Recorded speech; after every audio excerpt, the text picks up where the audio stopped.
Halo, salam jumpa dengan Ibu Emerita dalam pembelajaran Krisma secara online. Anak-anak dan adik-adik yang terkasih, sebagaimana anak-anak dan adik-adik telah ketahui bahwa pembelajaran Krisma sebelumnya kita lakukan secara tatap muka. Namun berhubung situasi COVID-19 yang semakin meningkat dan pemberlakuan PPKM, maka Ibu Emerita dan Bapak Eru selaku guru pembimbing Krisma memutuskan untuk memberi pembelajaran Krisma secara online lewat video pembelajaran yang kami buat. Anak-anak dan adik-adik yang terkasih, bahwa salah satu syarat untuk menerima sakramen Krisma selain anak-anak sudah dibaptis, anak-anak pun dan adik-adik harus menyelesaikan pembelajaran Krisma sampai tahap akhir. Maka, sebagai bentuk tanggung jawab kami sebagai guru pembimbing, kami akan memberikan dan mengajarkan materi lewat video pembelajaran.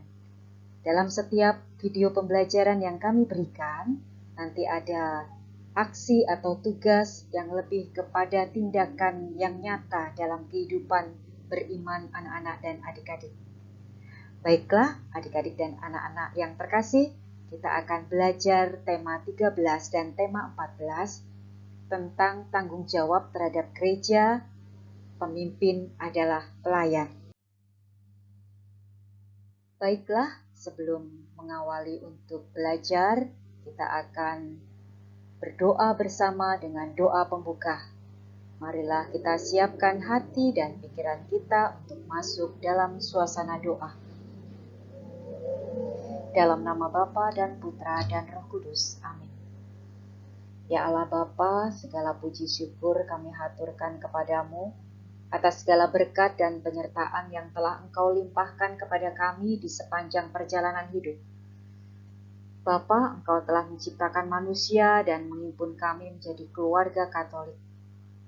Ya Bapa, Engkau pun telah memberi kami satu teladan, yakni keluarga Nazaret yang anggota-anggotanya memiliki takwa dan saling mengasihi antar sesama. Engkau pun mendorong kami untuk bisa meneladani keluarga kudus tersebut, agar kami dapat menjadi keluarga Kristen yang dibangun atas dasar iman serta kasih. Amin. Dalam nama Bapa dan Putra dan Roh Kudus. Amin. Anak-anak dan adik-adik semua, kali ini kita akan membahas tentang tanggung jawab terhadap gereja.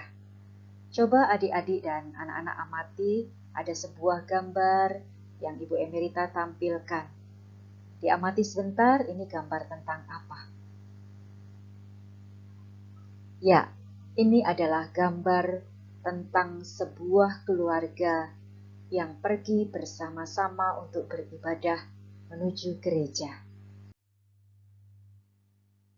Dari gambar tersebut, Bu Guru akan memberikan sebuah percikan pengalaman dari seorang anak kecil. Guru akan bercerita, anak-anak dan adik-adik dengarkan dengan baik ya. Saat itu ada seorang anak berusia 9 tahun bermain bola di komplek rumahnya. Entah mengapa ia menendang bola terlalu keras dan mengenai kaca jendela sebuah rumah di komplek tersebut. Tak ayal kaca jendela itu pecah berkeping-keping, sementara sang pemilik rumah keluar dan marah besar. Pemilik rumah minta ganti rugi untuk kaca yang sudah dipecahkan anak itu sebesar Rp300.000, tak peduli siapa pelakunya, seorang anak kecil sekalipun. Pada saat itu uang sebesar 300.000 nilainya sangat besar sekali. Anak itu merasa takut sekaligus bingung karena tidak mempunyai uang. Dengan wajah murung, ia pulang meminta bantuan uang kepada ayahnya. Kamu harus bertanggung jawab atas kesalahanmu. Jangan meminta orang lain untuk menanggung kesalahanmu, kata ayahnya. Tapi saya tidak punya uang, ayah, jawabnya. Saya akan meminjamkan uang untuk kamu, tetapi kamu harus mengembalikan dalam 1 tahun, kata si ayah mengajukan syarat. Baiklah, jawab anak itu senang. Setelah itu si anak bekerja sampingan untuk mendapatkan uang. Dalam waktu beberapa bulan, ia berhasil mengumpulkan uang sebesar 300.000 dan melunasi hutang kepada ayahnya. Si ayah sangat senang menerima uang dari anaknya. "Kamu memang seorang satria sejati," puji ayahnya sambil tersenyum. Nah, anak-anak dan adik-adik yang terkasih, apa pesan moral dari cerita tersebut? Bahwa sikap bertanggung jawab adalah modal keberhasilan di bidang apapun. Berdasarkan kisah di atas, kita dapat melihat bahwa sikap bertanggung jawab dapat mendidik seseorang untuk mengatasi masalah dan memperbaiki diri sendiri. Apa yang dilakukan ayah ketika anaknya melakukan kesalahan? Apakah membantu menggantikan uang 300.000 itu kepada pemilik kaca yang pecah? Tidak. Yang dilakukan ayah kepada anaknya adalah mendidik tanggung jawab. Anaknya dipinjami uang 300.000 untuk mengganti kaca pecah itu, tapi dididik untuk mengembalikan uang itu supaya anak tersebut belajar untuk bertanggung jawab. Nah, dari percikan cerita tersebut, mari kita buka kitab suci 1 Tesalonika bab 5 ayat 12 sampai 22. Bu Guru beri waktu sebentar untuk membaca.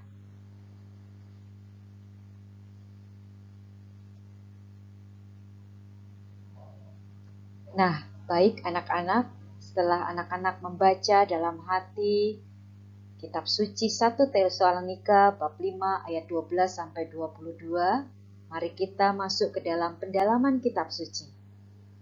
Anak-anak dan adik-adik yang terkasih, dari kitab suci tersebut, nasihat apa yang dikatakan Paulus sebagai tanda saling perhatian dan tanggung jawab antar sesama umat beriman? Ya, betul. Tegurlah mereka yang hidup dengan tidak tertib, hiburlah mereka yang tawar hati, belalah mereka yang lemah, sabarlah terhadap semua orang, jangan ada yang membalas jahat dengan jahat. Usahakan senantiasa baik seperti cerita tadi ya anak-anak. Lalu di antara nasihat-nasihat tadi, mana yang paling menarik buat anak-anak dan adik-adik? Silahkan dijawab dalam hati. Mengapa? Anak-anak dan adik-adik silahkan jawab di dalam hati. Lalu yang ketiga, mana nasihat tersebut yang kiranya dapat diamalkan dalam keluarga, lingkungan, maupun gereja? Nah, dari 3 pertanyaan itu, anak-anak bisa endapkan di dalam hati masing-masing, lalu dijawab di dalam hati masing-masing. Baik, kita akan masuk ke dalam peneguhan. Anak-anak, tanggung jawab itu menjadi kesadaran manusia akan tingkah laku atau perbuatan yang disengaja atau tidak. Tanggung jawab bisa menjadi perwujudan kesadaran dan kewajiban bagi manusia. Kita semua warga gereja yang penuh mempunyai tanggung jawab entah besar atau kecil untuk mengembangkan dan memajukan gereja. Karena apa, anak-anak dan adik-adik? Karena kita masing-masing telah dianugerahkan kasih karunia. Tidak mungkin kita berdalih, saya tidak bisa apa-apa. Jadi kita masing-masing sudah dibekali Tuhan untuk ikut bertanggung jawab terhadap kehidupan gereja. Maka marilah dilaksanakan dengan baik, dengan sepenuh hati, termasuk anak-anak ikut dalam pembelajaran Krisma hari ini. Nah, demikian tadi kita telah membahas tema 13, sekarang kita beralih ke tema 14. Pemimpin adalah pelayan. Coba anak-anak dan adik-adik simak gambar yang Ibu Emerita tampilkan ini. Gambar apa kira-kira? Ya, ini adalah gambar sebuah keluarga yang terdiri dari ayah, ibu, dan 2 anaknya. Apa yang dilakukan oleh ayah dan ibu di dalam gambar ini? Ya, ayah dan ibu di dalam gambar ini sedang mengajari anaknya belajar. Ayahnya sedang memegang laptop, memangku anak gadisnya yang kecil, lalu ibu juga berada di sisi ayah dan anaknya yang laki-laki sedang mengajari. Mereka semua berperan dalam mengajari anak-anaknya dalam keluarga. Nah, dari gambar tersebut, anak-anak dan adik-adik tentu masih ingat pelajaran sekolah ya. Ingat tidak tentang semboyan Ki Hajar Dewantara? Ya, semboyannya adalah Ingarso Sung Tulodo ing Madya Mangunkarso Tutwuri Handayani. Yang mempunyai arti, guru di depan memberikan contoh atau sebagai panutan, di tengah membangun kemauan atau niat, dan di belakang memberi dorongan atau semangat. Lalu siapakah sebenarnya pemimpin itu? Apakah dia seorang guru? Bukan hanya seorang guru. Dalam lingkup keluarga kecil ada ayah dan ibu. Maka ayah dan ibu adalah pemimpin anak-anak. Ada kakak, maka kakak adalah pemimpin bagi adik-adiknya. Maka setiap orang dalam batas tertentu akan menjadi pemimpin. Bahkan di antara anak-anak ada yang sudah, misalnya menjadi ketua kelas, menjadi pemimpin dalam kelompok belajar, atau menjadi pemimpin di dalam perusahaan yang sedang menjadi tempat bekerjanya. Nah, dari ulasan tentang pemimpin tadi, guru mempunyai percikan pengalaman. Tolong didengarkan baik-baik ya percikan pengalaman ini. Percikan pengalaman ini Ibu Guru ambil dari Injil Markus bab 9 ayat 30 sampai 37. Anak-anak dan adik-adik, jika seseorang ingin menjadi yang terdahulu, hendaklah ia menjadi yang terakhir dari semuanya dan pelayan dari semuanya. Dalam konteks Injil Markus, murid-murid Yesus pernah meributkan tentang siapa yang terhebat di antara mereka. Yesus selalu mengajarkan kepemimpinan yang sejati. Bagi yang di depan, yang ingin di depan, haruslah menjadi yang paling belakang. Yang ingin menjadi pemimpin, harus menjadi hamba. Nah, untuk menjelaskan ini, lalu Yesus merangkul seorang anak kecil sebagai model. Seorang anak kecil tidak memiliki pengaruh sama sekali, tidak memiliki kuasa. Namun Yesus berkata, siapa yang menyambut sesamanya yang tidak berarti, maka ia menyambut Tuhan. Kebesaran seorang pemimpin Kristen tidak terletak pada berapa orang yang menjadi pengikutnya, tetapi berapa banyak orang yang dilayani. Kebesaran seorang pemimpin Katolik terletak justru pada komitmennya kepada mereka yang tersisih, kecil, dan sering terlupakan. Anak-anak dan adik-adik, kita cenderung berat sebelah, condong pada sisi ingin dan melupakan sisi harus. Kita cenderung ingin jadi orang besar, menjadi orang yang terkenal, menjadi orang yang banyak disukai banyak orang, namun tidak mau menjadi pelayan bagi sesama. Kita memilih untuk menjadi terkemuka, menjadi yang terhebat, namun tidak pernah rela menjadi hamba bagi orang lain. Yesus selalu berkata tentang dirinya, karena anak manusia juga datang bukan untuk dilayani, melainkan untuk melayani dan memberikan nyawanya menjadi tebusan bagi banyak orang. Lalu apakah Yesus Kristus seorang pemimpin? Tidak diragukan lagi bahwa Yesus adalah seorang pemimpin. Dari mana bisa mengatakan Yesus adalah seorang pemimpin? Yesus terlihat mengajar di rumah-rumah ibadah. Yesus masuk ke pelosok-pelosok, ke desa-desa. Semua orang terpesona dengan cara mengajarnya. Hampir setiap hari ia keluar masuk desa sambil berbuat baik. Menjelang akhir hidupnya bahkan ia terlihat membasuh kaki orang-orang yang dipimpinnya. Maka Yesus adalah pemimpin yang besar. Nah, baiklah anak-anak, sekarang silahkan anak-anak buka kitab suci kembali, Injil Markus bab 10 ayat 35 sampai 45. Silahkan anak-anak baca dalam hati, Ibu Guru beri waktu sejenak.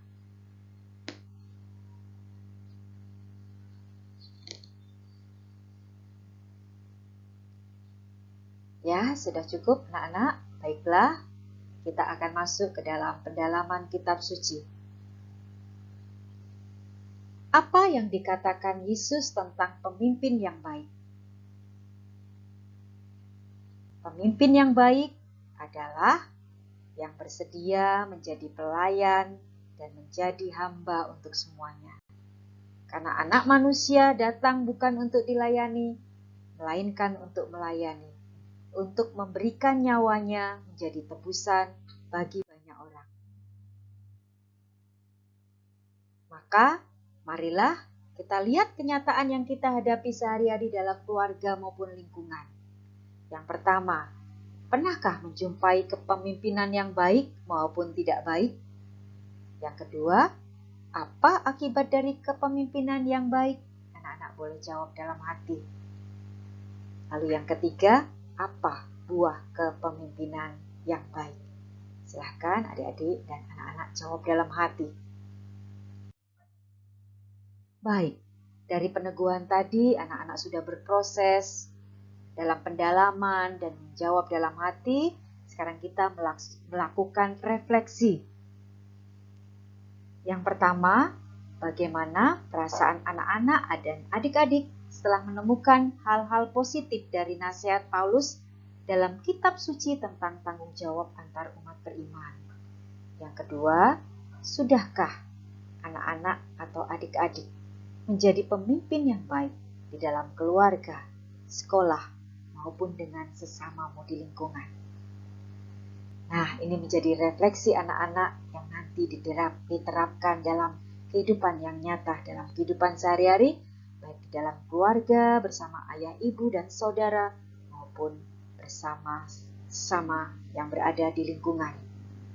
Selanjutnya, anak-anak dan adik-adik dipersilakan untuk melakukan aksi atau tugas. Silahkan ditulis di buku tulisnya masing-masing. Yang pertama, ceritakan pengalaman hidupmu ketika melakukan tanggung jawab di dalam keluarga bersama saudara, orang tua, dan tanggung jawab di lingkungan atau di gereja. Pasti anak-anak dan adik-adik punya pengalaman pribadi tentang bagaimana bertanggung jawab. Lalu tugas yang kedua, tuliskan niat di buku tulis yang besar, boleh diwarnai, boleh diarsir. Aku ingin menjadi pemimpin yang baik. Ing ngarso sung tulodo, ing madya nang mangun korso, tutwuri handayani. Pemimpin adalah pelayan. Nah, baiklah anak-anak, dua tugas ini silakan ditulis. Nanti kalau situasi COVID sudah mereda, anak-anak bisa minta tanda tangan kepada ketua lingkungan sebagai bukti bahwa setiap pembelajaran anak-anak mengerjakan aksi atau tugas dari pendalaman materi yang telah anak-anak terima. Baiklah anak-anak, kita akhiri pertemuan tema 13 dan 14 dengan doa penutup. Kita siapkan hati dan pikiran kita untuk masuk dalam suasana doa. Dalam nama Bapa dan Putra dan Roh Kudus. Amin. Tuhan Yesus Kristus, Mesias dan penanggung jawab hidup kami, Allah penguasa segala yang ada di langit dan bumi. Tuhan, kami sujud di hadapan tahta-Mu, menyembah-Mu wahai Engkau yang maha tinggi. Tidak ada Tuhan lain yang layak disembah selain Engkau. Tuhan, ada banyak hal di dunia ini yang kerap ada di luar kuasa kami. Oleh karena itu kami minta kepadamu untuk selalu menjadi pengingat kami, menjadi pembimbing kami. Ajarkan tanggung jawab kepada kami, baik kepada diri sendiri, keluarga, orang lain, hingga kepada lingkungan. Terlebih lagi, ajarkan kami untuk bertanggung jawab atas keselamatan yang sudah Engkau berikan kepada kami. Ajarkan kami untuk selalu mengerjakan semua tugas dengan sepenuh hati dan tidak berlambat-lambat. Kami tahu bahwa ada hal yang paling berharga. Waktu adalah hal yang paling berharga. Maka kami ingin untuk memanfaatkannya dengan sebaik-baiknya. Demi Kristus, Tuhan kami. Amin. Dalam nama Bapa dan Putra dan Roh Kudus. Amin. Baiklah anak-anak, kita akhiri pertemuan pada hari ini. Sampai berjumpa pada pembelajaran Krisma kelas online berikutnya. Terima kasih, Tuhan memberkati.